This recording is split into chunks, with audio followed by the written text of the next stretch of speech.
ങ്ങളുണ്ട്. ഈ DNA-യിൽ ജീനുകൾ എന്ന ഭാഗങ്ങളുണ്ട്. ഈ ജീനുകളാണ് നമ്മുടെ ശരീരത്തിന്റെ എല്ലാ സ്വഭാവങ്ങളും നിയന്ത്രിക്കുന്നത്. ജനറ്റിക് ടെസ്റ്റിംഗ് വഴി നമ്മുടെ DNA പരിശോധിക്കാം. അതുവഴി നമ്മുടെ ജീനുകളിൽ എന്തെങ്കിലും പ്രശ്നങ്ങൾ ഉണ്ടോ, അതുമൂലം എന്തെങ്കിലും അസുഖം വരുമോ എന്നൊക്കെ മനസ്സിലാക്കാൻ സാധിക്കും. അതുകൊണ്ട് ഒരു പരിധിവരെ ജനറ്റിക് ടെസ്റ്റിംഗ് വഴി നമുക്ക് ചില അസുഖങ്ങൾ മനസ്സിലാക്കാനും അതുവഴി അതിനുള്ള ചികിത്സ നൽകാനും സാധിക്കും.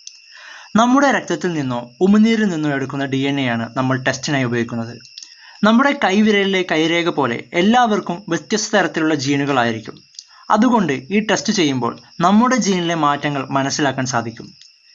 ജനറ്റിക് ടെസ്റ്റിംഗ് മുഖേന നമുക്ക് നമ്മുടെ ശരീരത്തിൽ വരാൻ പോകുന്ന രോഗങ്ങളെയും കണ്ടുപിടിക്കാം. അത് എങ്ങനെയൊക്കെയാണ് നമുക്ക് നോക്കാം. ഒന്നാമത്തേത് ഡയഗ്നോസ്റ്റിക് ടെസ്റ്റ്. നമ്മുടെ ജീനിലുള്ള മാറ്റം, അതായത് മ്യൂട്ടേഷൻ കാരണം വരുന്ന ഏതെങ്കിലും അസുഖത്തിന്റെ ലക്ഷണം നമുക്ക് അനുഭവപ്പെടുന്നുണ്ടെങ്കിൽ നമുക്ക് ഈ ജീൻ ടെസ്റ്റ് മുഖേന അവ എന്താണെന്ന് മനസ്സിലാക്കാം.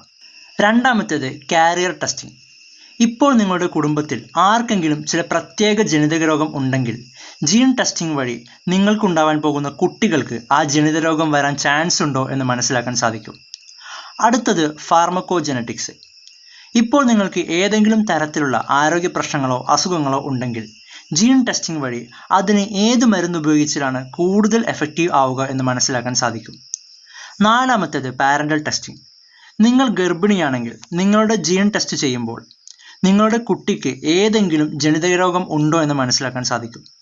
അഞ്ചാമത്തേത് ന്യൂബോൺ സ്ക്രീനിങ്. ഇതാണ് ജനറ്റിക് ടെസ്റ്റിംഗിൽ ഏറ്റവും പ്രശസ്തമായത്.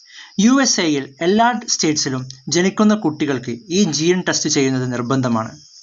ഇതിലൂടെ കുട്ടിക്ക് ജന്മന ഏതെങ്കിലും രോഗമുണ്ടോ എന്ന് മനസ്സിലാക്കാം. അതുവഴി കുട്ടിക്ക് ഉടൻ തന്നെ അതിനുള്ള ചികിത്സ ആരംഭിക്കാനും സാധിക്കും. അവസാനത്തേത് പ്രീ ഇംപ്ലാന്റേഷൻ ടെസ്റ്റിംഗ്. കുട്ടികൾ ഉണ്ടാകാത്തവർക്ക് നമ്മൾ ഇൻവിട്രോ ഫെർട്ടിലൈസേഷൻ വഴി കുട്ടികളെ ഉണ്ടാക്കുന്ന രീതിയുണ്ട്.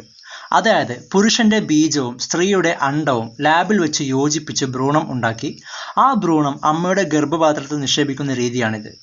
ഭ്രൂണം അമ്മയുടെ ഗർഭപാത്രത്തിൽ നിക്ഷേപിക്കുന്നതിന് മുമ്പായി ആ ഭ്രൂണത്തിന്റെ ജനിതക ഘടനയിൽ എന്തെങ്കിലും പ്രശ്നമുണ്ടോ എന്ന് ജീൻ ടെസ്റ്റിംഗ് വഴി നോക്കാൻ സാധിക്കും. ഭ്രൂണത്തിന് പ്രശ്നമൊന്നുമില്ല എന്ന് ഉറപ്പാക്കിയിട്ടേ ഗർഭപാത്രത്തിൽ നിക്ഷേപിക്കുകയുള്ളൂ. ജീൻ ടെസ്റ്റിംഗ് നടത്തുമ്പോൾ ചെറിയ ശാരീരിക പ്രശ്നങ്ങൾ ഉണ്ടാകും. ഉമിനീരിൽ നിന്നോ രക്തത്തിൽ നിന്നോ സാമ്പിൾ എടുക്കുമ്പോൾ പ്രശ്നമൊന്നുമില്ല. പക്ഷേ ഗർഭസ്ഥ ശിശുവിന്റെ ജീൻ ടെസ്റ്റിംഗ് നടത്താൻ സാമ്പിൾ എടുക്കുമ്പോൾ ശ്രദ്ധിച്ച് ചെയ്തില്ലെങ്കിൽ അബോർഷൻ വരെ സംഭവിക്കാനുള്ള ചാൻസ് ഉണ്ട്. മാത്രമല്ല ഈ ടെസ്റ്റ് കുറച്ച് എക്സ്പെൻസീവ്